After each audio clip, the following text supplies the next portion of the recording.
네, 제가 뭔가 굉장히 오늘 그 레코딩 때문에 또 신경 쓰네. 무슨 소리야? 근데 그 이 죄의 문제가 해결이 돼야 관계의 문제도 해결이 된다. 그래서 그러게 했구나.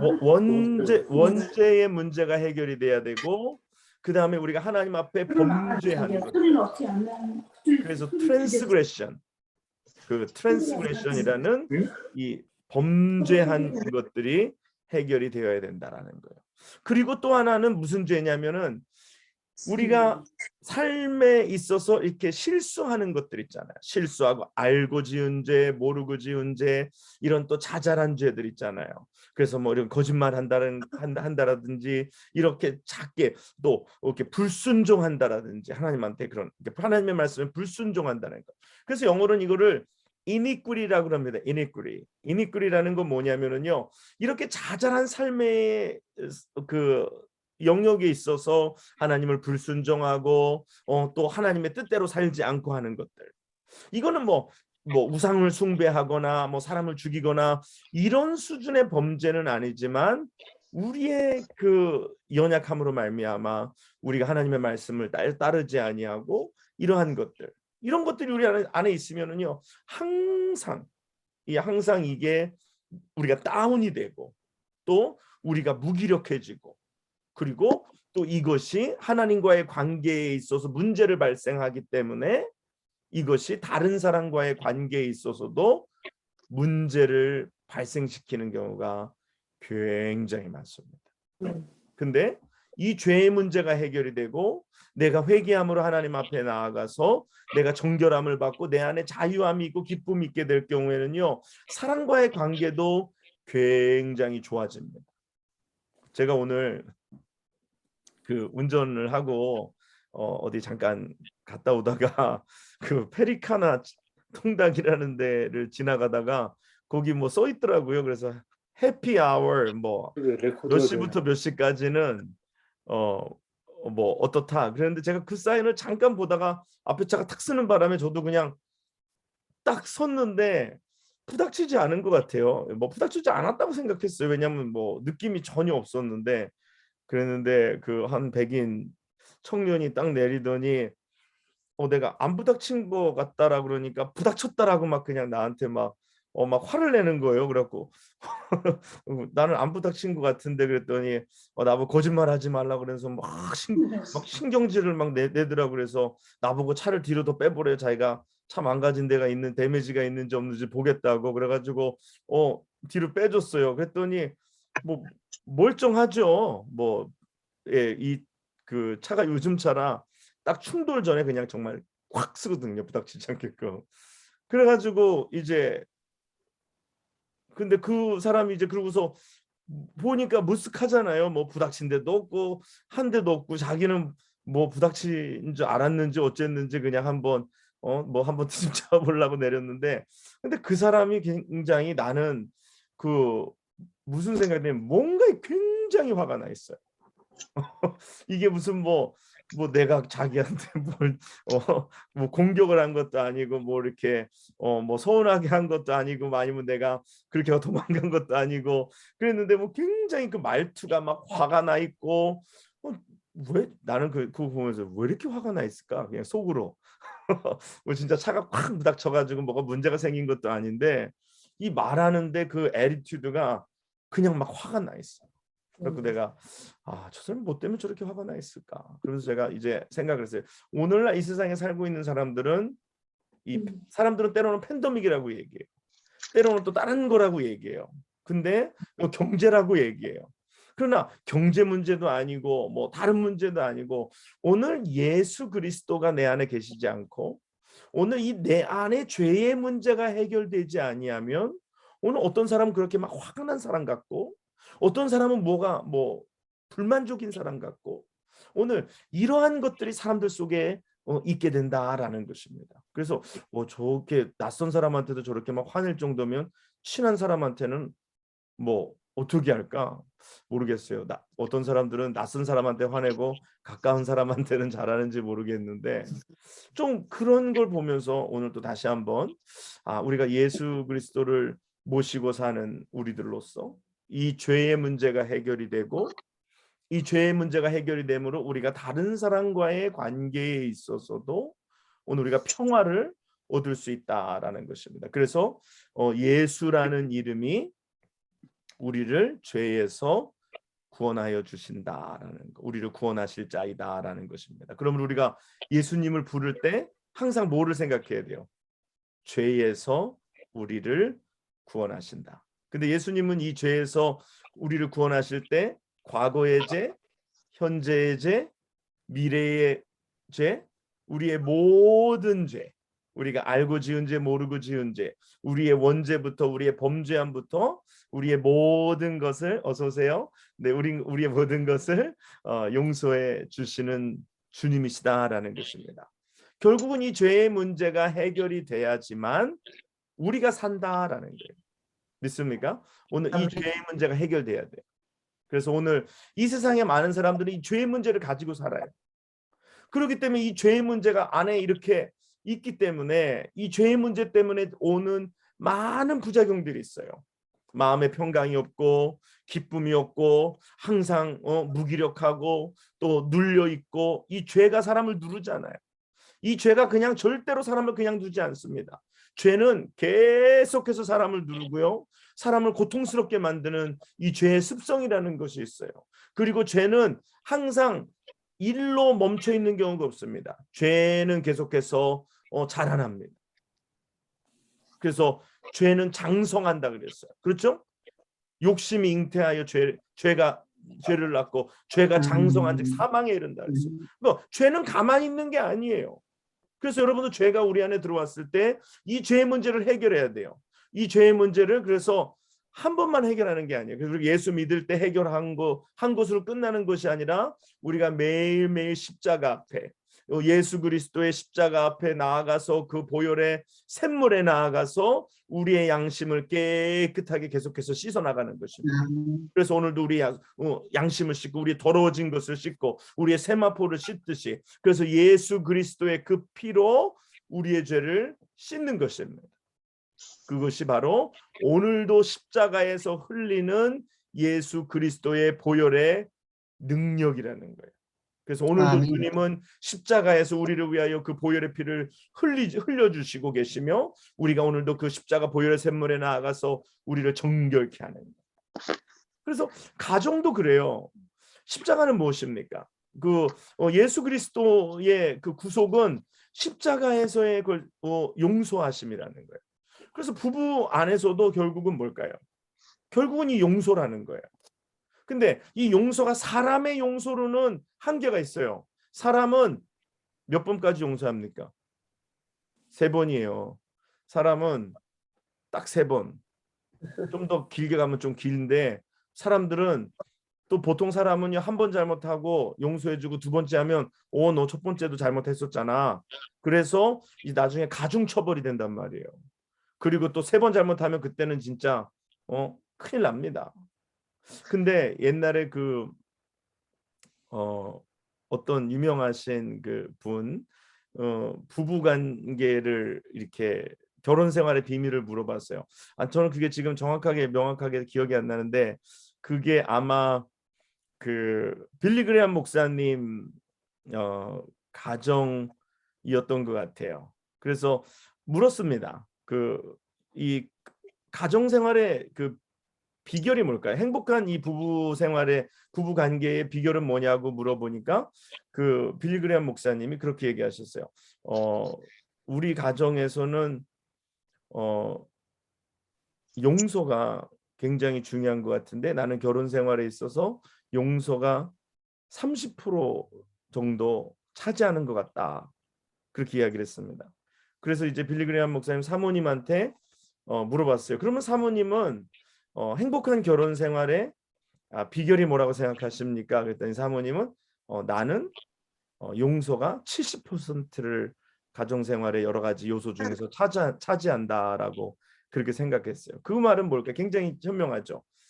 이쪽에서는 30%, 이쪽에서는 70%, 결국은 용서가 전부라는 거예요. 그렇죠. 뭐 하다 보면 남편이 말로도 실수하고 또 뭐 행동으로도 실수하고 아내도 부족한 점이 있고 그러잖아요. 근데 결국 결혼 생활은 용서인데 우리가 살다 보면 그렇잖아요. 용서인데 근데 언제까지 용서하냐? 언제까지? 예수님이 우리를 용서하신 것처럼.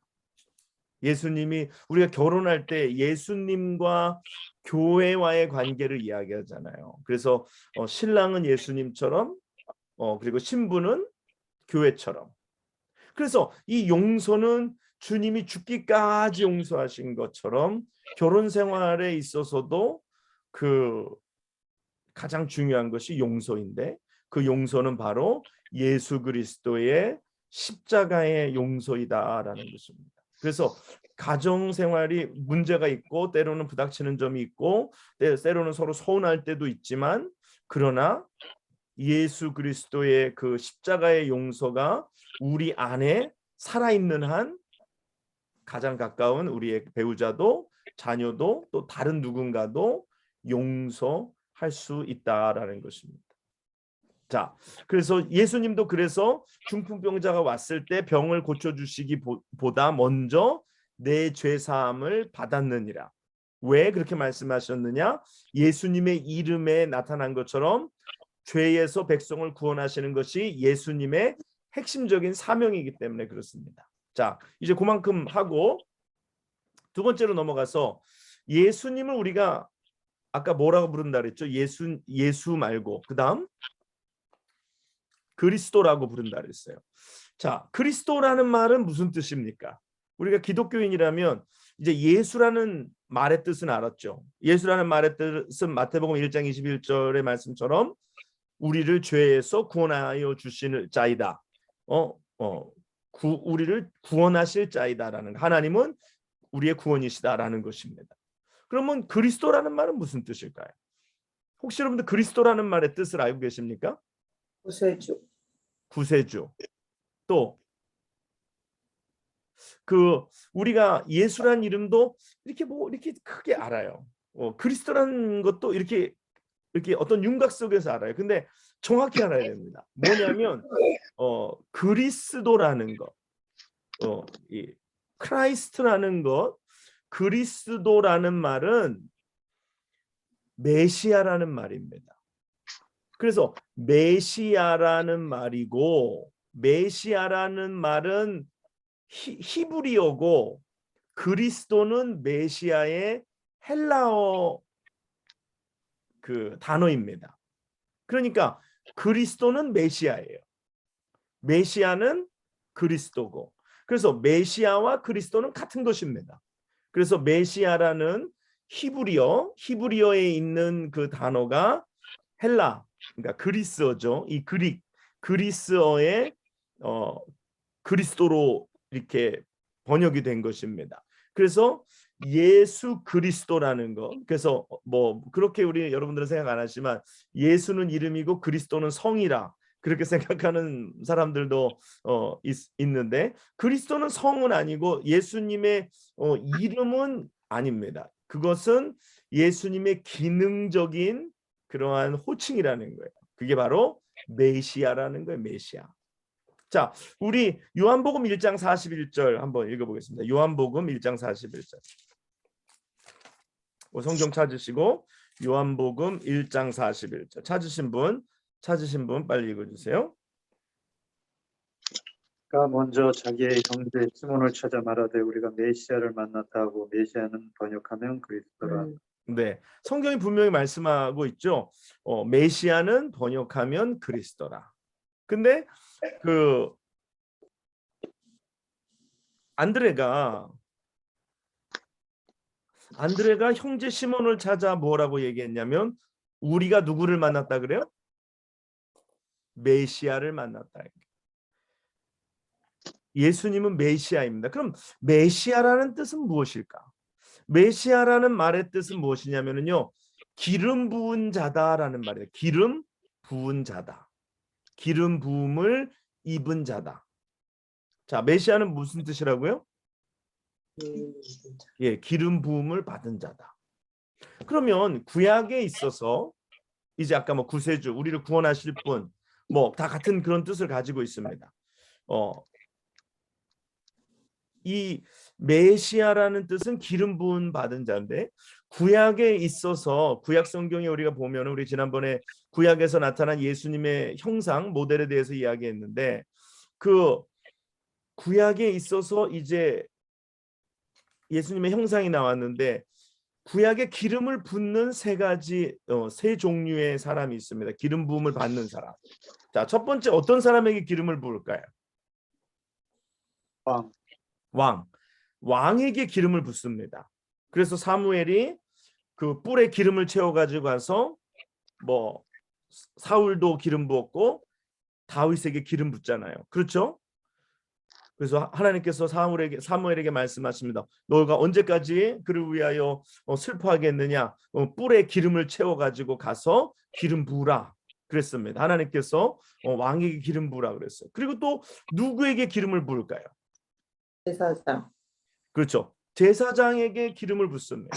제사장에게 기름을 부어요. 그래서 그 레위기에도 보면 또 그리고 출애굽기에도 보면 그 제사장을 이제 택하고 그 제사장들에게 기름을 붓습니다. 그리고 하나 더 있습니다. 누구에게 기름을 부을까요? 지도자. 지도자. 네? 선지자. 네, 맞습니다. 네, 뭐 선지자도 지도자지만 이제 더 구체적으로 얘기하면 선지자에게 기름을 붓습니다. 네, 엘리야가 엘리사에게. 그래서 선지자에게 기름을 붓습니다. 그러므로 기름 부음을 받았다라는 것은 메시아라는 것은 이제 구속자이시고 구원자이시고 구세주이신데 예수님이 메시아인데 기름을 부었다는 것은 예수님이 가지고 있는 이 메시아의 세 가지 기능적인 역할을 이야기한다는 거예요. 그렇죠? 그래서 제사장 아론과 같이 제사장 그리고 다윗과 같이 왕으로 그리고 엘리야와 같이 선지자로 기름을 붓는 것입니다. 그런데 선지자는 우리가 오늘 뭐 새벽 제단마다 말씀을 읽을 때 그 엘리야 뭐 에스겔 다 마찬가지입니다. 예레미야 다 마찬가지입니다. 예레미야나 에스겔이나 모든 구약에 나오는 선지자는 어떤 일을 합니까? 쉽게 생각해서 어떤 일을 합니까? 선지자들이 하는 일? 하나님의 말씀을 그렇죠. 하나님의 말씀을 대언하는 일을 하는 거예요. 하나님의 말씀을 대언하는 것. 그렇죠? 그래서 오늘 성경에도 나왔잖아요. 그 하나님의 입의 말씀을 가지고 그렇죠? 오늘 새벽에도 하나님의 입의 말씀을 가지고 하나님을 대신하여 선포하는 거예요. 그 선지자예요. 근데 선지자가 하나님의 입의 말씀을 가지고 선포하지 않고 자기의 말을 전하는 거 이거는 죄악입니다. 그렇죠? 그런 선지자들이 있었잖아요. 예레미야 때는 하나냐 선지자가 그랬고 많은 거짓 선지자들이 하나님의 입의 말씀이 아닌 자기의 말을 가지고 하나님의 말씀인 것처럼 사람들에게 말씀을 이렇게 전했단 말이에요. 이야기했단 말이에요. 그건 거짓이고 그것은 선지자가 아니라는 거예요. 그 거짓이라 그랬어요. 근데 예수님은 하나님의 말씀이 이러하다라고 하지 않으셨어요. 그렇죠. 예수님은 뭐라고 말씀하시냐면 진실로 진실로 내가 내게 이르노니 이런 식으로 말씀하신단 말이에요. 진실로 내게 이르노니 그 말이 굉장히 중요한 거예요. 이게 그냥 표현이 아니라 하나님이시기 때문에 하실 수 있는 거예요. 선지자와 같은 역할이신데 옛날에 과거의 선지자들은 하나님의 입에서 나오는 말씀을 받아서 전달하는 메신저의 역할을 했다면 오늘 예수님은 하나님의 말씀을 선지자들 같이 받아서 말씀을 하시는 것이 아니라 내가 내게 이르노니 내가 진실로 진실로 이르노니 주님이 말씀하신다. 주님이 말씀하신다. 차이를 아시겠죠? 주님이 말씀하신다. 주님이 하나님의 말씀을 이렇게 선지자처럼 받을 필요가 없어요. 그렇죠. 삼위일체 하나님이시기 때문에 이 성삼위일체 하나님께서 함께 일하시는 것이기 때문에 말씀을 뭐 사람에게 주듯이 내 입의 말을 듣고 가서 하나님이 말씀이 이러하다 하니라 할 필요가 없는 거예요. 왜? 하나님이시기 때문에. 자, 그것이 선지자로서의 역할이 다른 거예요. 그 다음에 제사장. 이 제사장에 관한 것은 히브리서 4장부터 10장까지 11장 바로 전까지의 이 예수님의 제사장 되심에 대해서, 그래서 예수님이 자기 자신을 제물로 삼으셔서 단번에 우리의 죄를 위하여서 제물이 되신, 그래서 여러 번 필요 없고 한 번 들이심으로 되셨다라는 것을 성경이 말씀하고 있습니다. 그래서 여러분들 예수님이 대제사장 되심은 히브리서 4장부터 10장까지 말씀을 천천히 읽어보시면 여러분이 쉽게 이해할 수 있을 정도로 잘 성경이 말씀을 하고 있습니다. 그렇죠? 구약의 제사장과 예수님과는 다른 점이 있어요. 구약의 제사장은 어떻게 해야 되냐면은 1년에 한 번 언제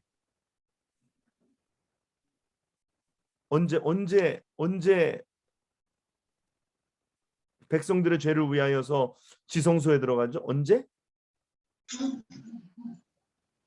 대속죄일에, 그렇죠? 대속죄일에.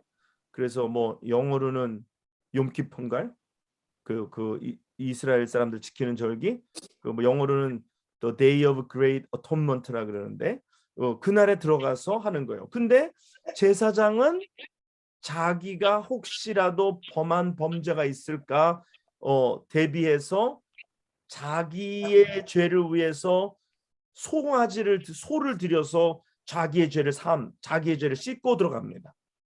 근데 예수님은 그러실 필요가 있어요, 없어요? 없으시죠. 예수님은 자기를 정죄하실 필요가 없어요. 왜? 죄가 없으신 분이시기 때문에. 죄가 없으신 분이기 때문에 그래서 유월절 어린 양이 되실 수 있었고 우리의 죄를 구속하실 수 있는 자격이 있으시다라는 거예요. 죄인이 죄인을 위하여 죽을 수 없어요. 그렇지만 죄가 없으신 주님이 우리를 위하여 십자가에 못 박혀 죽으신 것이죠. 그것이 이 땅에 있는 제사장과 하늘의 제사장 또한 우리를 위한 제사장 예수님과의 차이점이라는 것이죠. 자, 그다음에 이제 왕도 마찬가지입니다.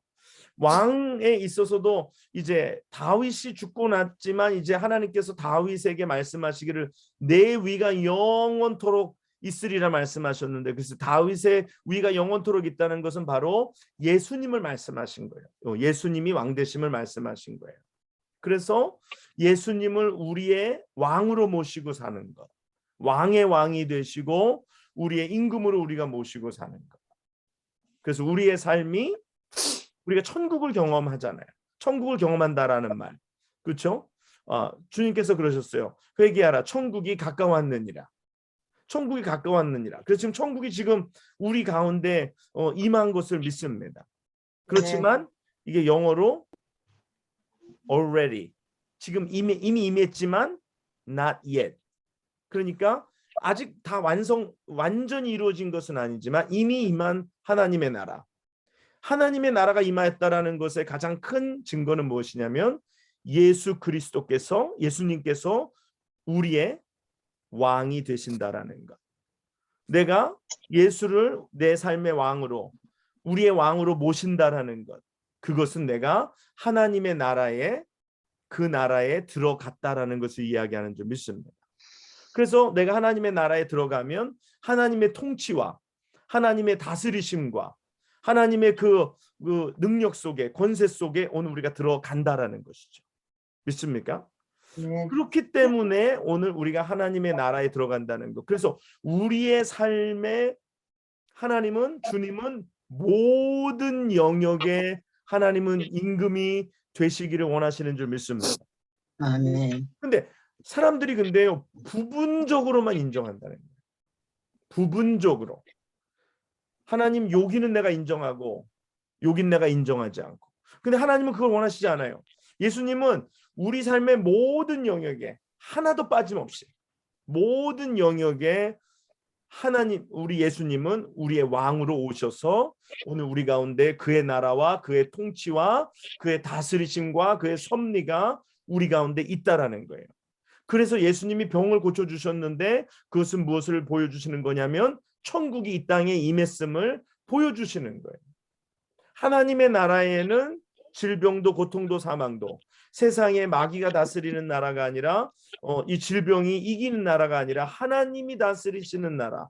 하나님의 나라에는 이런 질병도 사라지고 질병도 우리를 이길 수 없다라는 것을 보여주신 것입니다.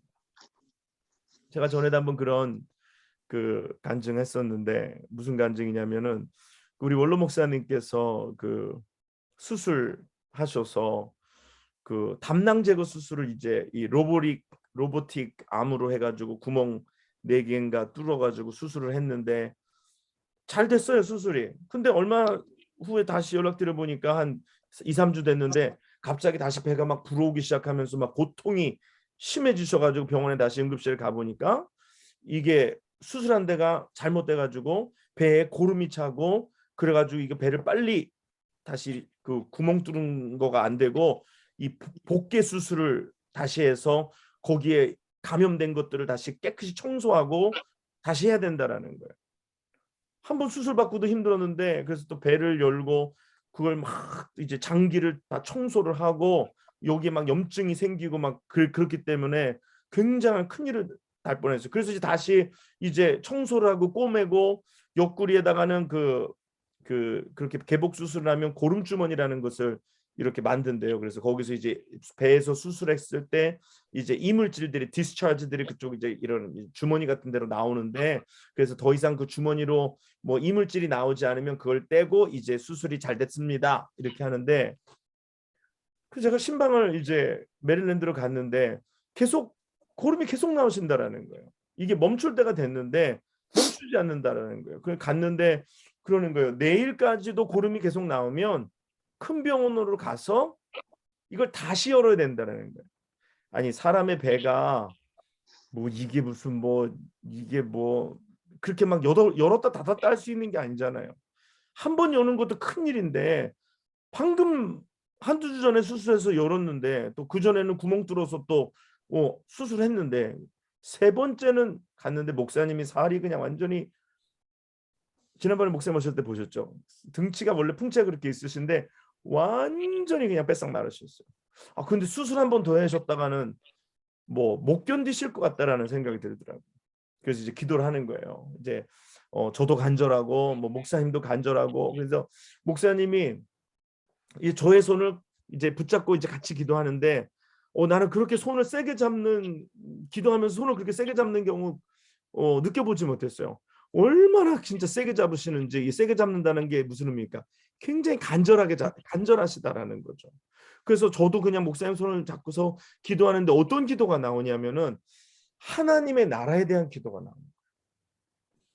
하나님, 지금 여기 병원인데 병원에는 의사가 제일 높은 사람 같고 의사가 수술하고 뭐 하는 것 같지만 지금 의사도 수술했는데 어쩔 줄 모르고 하나님 지금 이곳에 하나님의 나라가 임하게 하여 주시옵소서. 그래서 아멘. 주의 나라는 영원하고 주의 통치가 이곳에 임하고 주님이 지금 우리를 만드시고 우리의 약한 부분을 고치시고 이곳에는 미국이 아니라 이곳은 병원이 아니라 미국의 대통령이 권한이 미치는 것이 아니라 의사의 권한이 미치는 것이 아니라 이곳은 하나님의 나라입니다.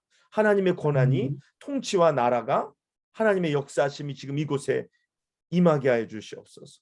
그래서 기도를 하고 다음 날도 제가 이제 다시 뉴욕으로 올라오면서 기도를 정말 그 기도를 했어요. 정말 그 기도가 하나님께서 계속 마음에 주시더라고요.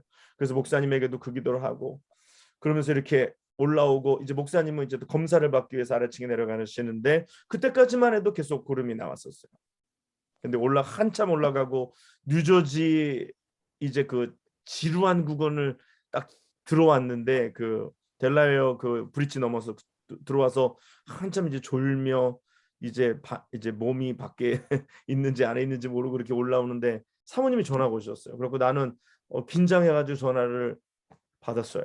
받았는데 사모님이 목소리가 경강이 되셔가지고 전화 오셨는데 지금 방금 검사실 갔는데 신기하게 지금 고름이 딱 멈췄다는 거예요.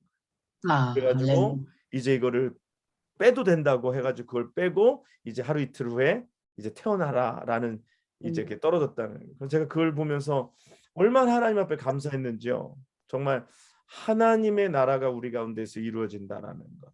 그래서 이거는 우리가 할 수 있으니까 우리가 하고 이건 우리가 못하니까 맡기고가 아니라 전적으로 우리 삶의 모든 영역에 하나님께 맡기는 것.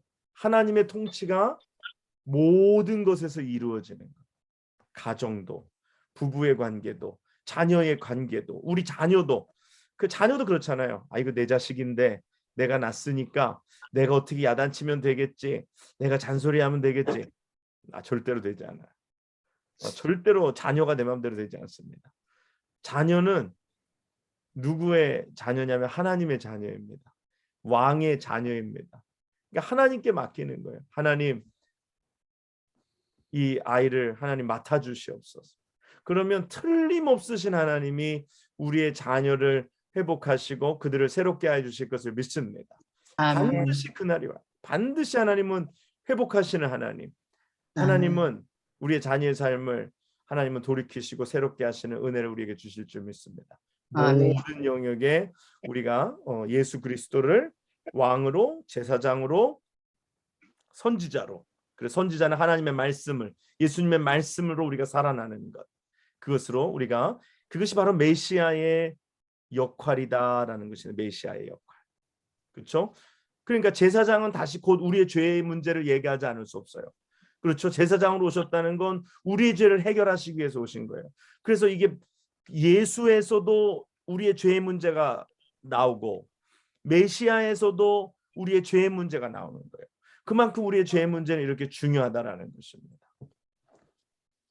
자, 그 다음에 또 아까 마지막으로 하나, 이제 오늘 하나만 더 하겠습니다. 늦게 시작했고 마지막으로 우리가 뭐라고 우리가 예수라고 부르고 그리스도라고 부르고, 아까 임마누엘은 오늘 다 못할 것 같아요. 임마누엘은 오늘 다 못하고 다음 시간에 같이 할 텐데, 그 다음에 뭐라고 부른다 그랬죠? 우리가 주라고 부른다 했어요. 주. 어떻게 보면은 주님이라는 말 굉장히 많이 부르는 것 같아요. 그렇죠? 우리가 기도할 때도 주여 삼창합시다 그러잖아요. 그래서 주여, 그래서 주님. 그래서 우리가 이렇게 요 세 이름을 제일 많이 부르는 것 같아요. 주 예수 그리스도. 그렇죠? 예수 그리스도 나의 주. 주 예수 그리스도. 이 세 가지가 가장 많이 쓰는 것 같아요. 뭐 임마누엘은 우리가 자주 쓰는 그 표현은 아니잖아요. 그렇죠? 우리가 제일 많이 하는 거 주 예수 그리스도. 그 바울도 편지 속에 항상 주 예수 그리스도. 항상 주 예수 그리스도라는 표현을 제일 많이 써요. 그럼 주라는 말은 뭘까요? 주라는 말은 영어로는 이제 Lord, 이제 Lord 이렇게 부르잖아요. Lord. 주님, 나의 주인이시다라는 거죠. 예, Master. 그런 말이죠. 이게 나의 주님님, 나의 주인이십니다. 주인님. 그런 말이잖아요. 그래서 그게 이제 라틴어로는 curious라고 부르고 curious. 그리고 라틴어가 아니라 헬라어로 curious라고 부르고 라틴어로는 도미누스라고 부르는데 도미누스. 그래서 그 저기 뭐죠? 그 코바디스 도미네라는 말 아시죠? 주님 어디로 가시나이까? 그 베드로가 자기가 로마의 핍박을 피해서 이제 로마에서 나올 때에 주님께서 로마로 들어가시다가 베드로를 만났을 때 베드로가 주님께 묻습니다. 코바디스 도미네. 그러니까 주님 어디로 가시나이까? 나는 너가 버린 로마를 향하여 다시 죽으러 간다. 그렇게 말씀하셨어요. 거기서 그 도미네, 도미누스. 그래서 헬라어로는 curious. 그리고 그 영어 성경에도 보면 대문자, 오늘도 아까 대문자 소문자 때문에 좀 우리 고생했는데 영어로 대문자로 LORD가 있고 첫 글자만 대문자 L, 그리고 다음에는 소문자 ORD가 있어요. 여러분 영어 성경 보면서 한번 이거 왜 그런 거 차이 좀 보신 적 있어요? 영어 성경에 대문자로 LORD는요 여호와라는 말입니다. 예, 하나님을 이야기할 때 대문자 LORD예요. 그리고 앞에만 대문자, 그리고 뒤에는 소문자는 주님, 우리 주님, 야훼 하나님을 얘기하고, 그때 그 여호와라는 말이 아닌 야훼라는 말이 아닌 그냥 이제 일반 높임말의 주님, 아니면 예수님의 주님 할 때 내 삶의 주인이시고, 위에 높임말을 할 때 앞에 예수님을 가리킬 때 대문자 L을 쓰고 밑에는 소문자를 씁니다. 그래서 신약 성경에 Lord 이럴 때는 앞에는 대문자고 뒤에는 소문자예요. 근데 구약 성경을 보면 다 LORD가 대문자로 되어 있는 것이 있는데, 그것은 야훼, 그것은 여호와 하나님의 이름을 이야기할 때 영어로 LORD 그렇게 씁니다. 뭐 어쨌거나 주님이라는 거, 그게 무슨 말일까요? 주님이라는 거. 뭐 간단하죠. 뭐 이거 어려운 얘기는 아니에요. 주인이시다라는 거예요. 내 삶의 주인이 예수님이시다라는 겁니다. 내 삶의 주인이 예수님이시다라는 거. 근데 정말 우리의 삶의 주인이 예수님이신지를 우리는 물어봐야 할 때가 많이 있습니다. 우리가 입술로는 주여 주여 하지만 우리의 삶의 주인이 우리가 될 때가 굉장히 많습니다. 내가 결정하고 내가 생각하는 대로 하고 주님께 묻지 않고 내 임의로 결정하고, 우리가 부르는 최근의 찬양 중에 나는 청지기로 왔는데 내가 내 삶의 주인이 되었다라는 이야기가 가사에 있어요. 여러분, 우리는 청지기이고 우리는 주님의 하인입니다. 여기서 하인이다라는 것은 뭐 높은 뭐 고위직의 어떠한 그런 공무원이 아니라 가장 낮은 곳에 있는 종이라는 얘기예요. 성경에서 이제 종이라는 단어를 사용할 때 뭐 하나님의 종이다 그러니까 마치 하나님의 대리인 같이 뭐 높은 종처럼 이렇게 생각하는데, 성경엔 그런 단어 쓰지 않습니다. 가장 낮은 종처럼 그렇게 얘기해요. 오늘 우리가 주님을 주님이라고 부를 때는 정말 주님이 우리의 삶의 모든 영역에, 아까 말씀드린 임금이 되시고 왕이 되시는 것처럼 우리는 주님이 우리의 삶의 모든 영역 속에 주인이 되셔야 된다라는 거예요.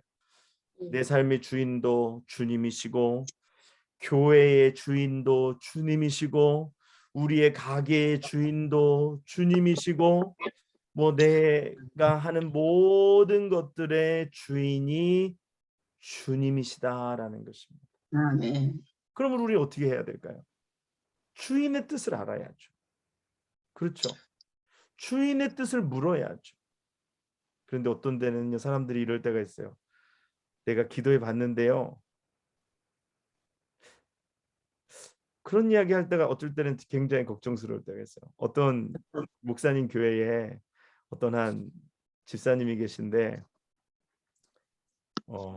좀 문제가 많대요. 그래서 문제가 많아서 저분은 좀 훈련이 필요하고 좀 양육이 필요한데, 근데 그분이 막 이렇게 막 혼자 막 다니다가 어느 날 딱 오더니, 목사님 저 신학교 가겠습니다. 딱 그랬다는 거예요. 그래서 이게 지금 신학교 갈 타이밍도 아니고 지금 본인이 지금 뭐 여러 가지로 훈련이 필요하고 양육을 받아야 되는데 갑자기 신학교 가겠다고 했는데, 근데 또 덮벅대고 하는 얘기가 기도해 봤는데 주님이 신학교 가라고 했다라는 응답을 받았다라는 거예요.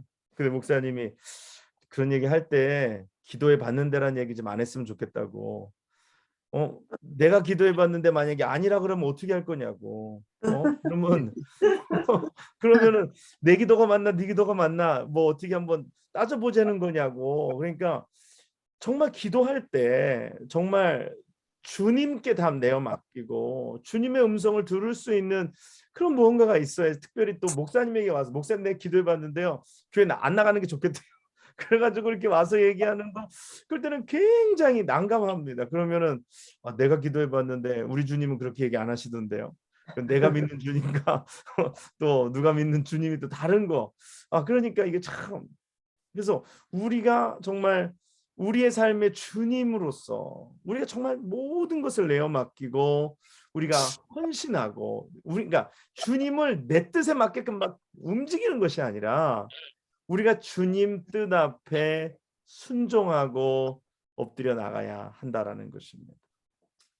정말 우리 교회에도 주인이 사람이 아니라 주님이 되시기를 원합니다. 주님이신 줄 또한 믿습니다. 근데 뭘 우리가 좀 하다 보면 인간이요 착각을 해요. 내가 주인이 되어 버리는 거죠. 또 가정도 뭐 내 기업도 하다 보면 내가 착각을 해요. 내가 주인인 것 같은 생각이 많이 들어요. 그렇기 때문에 문제가 발생하는 거 어쩔 때는 굉장히 은혜입니다. 왜? 누가 주인인지를 주님이 알려주시잖아요. 문제가 딱 찾아오면 아 그렇지. 아 내가 주인이 아니지. 나는 주인이 아니야. 누구죠? 나는 종이고 주님이 주인이시다라는 거. 우리의 모든 삶에 주님이 우리의 주인이신 줄 믿습니다. 이 고백이 있어야 돼요. 근데 아멘. 우리가 지금 이제 마무리합니다. 이제 예수님을 우리가 부를 때 예수 그리고 그리스도 그리고 주 이렇게 세 개 부르잖아요. 그렇죠? 예수라는 뜻을 우리가 명확하게 알았고 그리스도라는 그 뜻을 우리가 명확하게 알았습니다. 그리고 주님이라는 것에 대한 어떤 분명한 그 우리의 어플리케이션을 우리가 함께 나눴어요.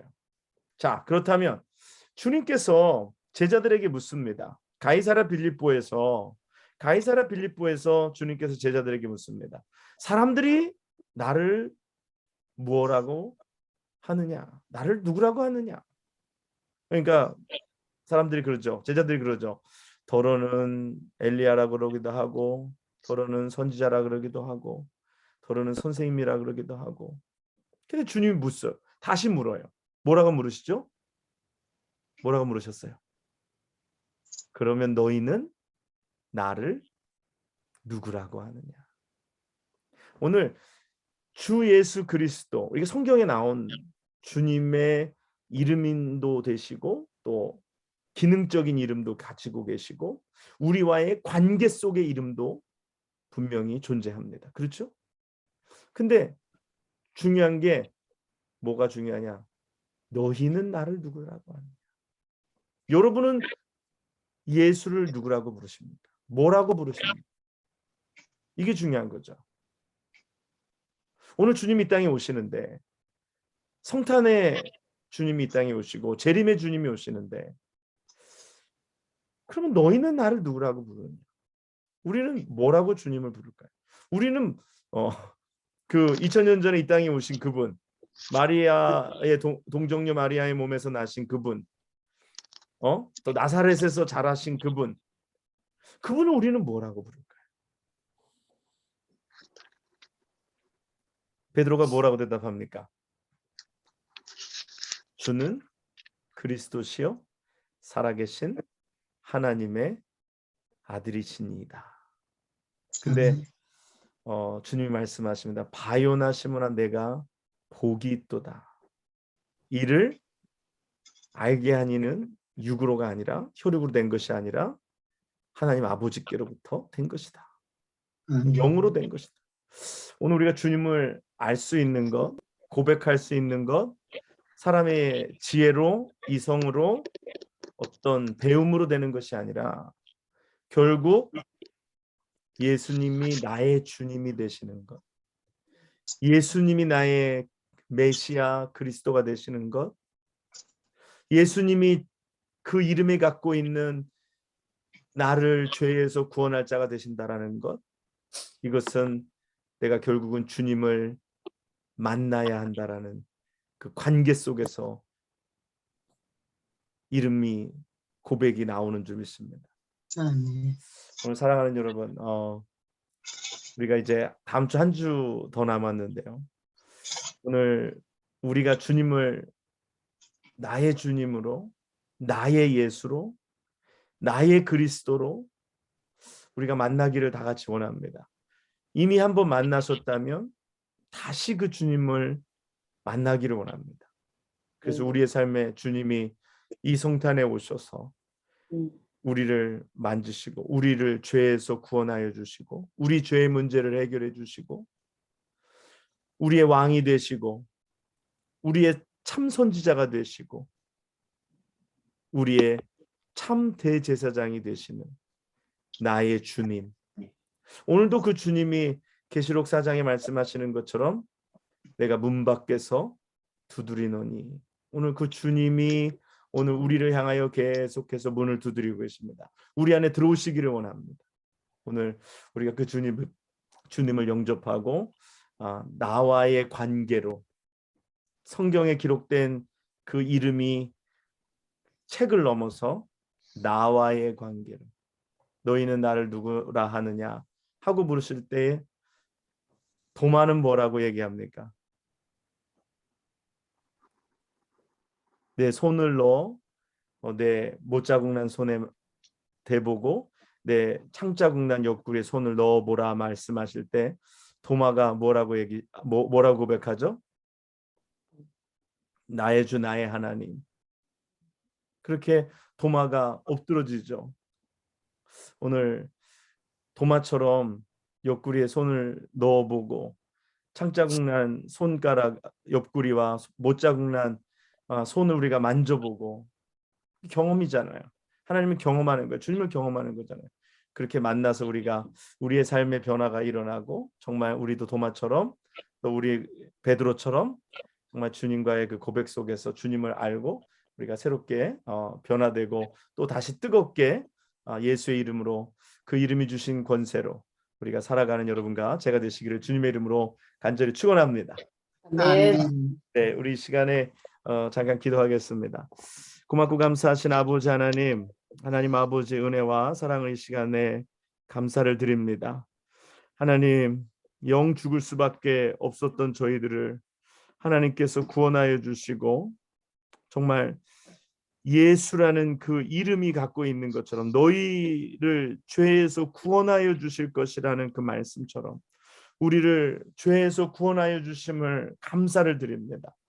이것이 십자가의 사건이 오늘 나의 사건으로, 개인적인 사건으로, 이 우주적인 사건이 나의 개인적인 사건으로 우리의 심령 속에 다가오게 하여 주시옵시고 그것이 믿어지게 하시며 오늘 내 삶 속에 나의 죄의 문제가, 오늘 내가 갖고 있는 이 죄의 문제가 예수 그리스도의 그 흘리신 보혈의 피로 오늘 해결되는 은혜를 허락하여 주시옵소서.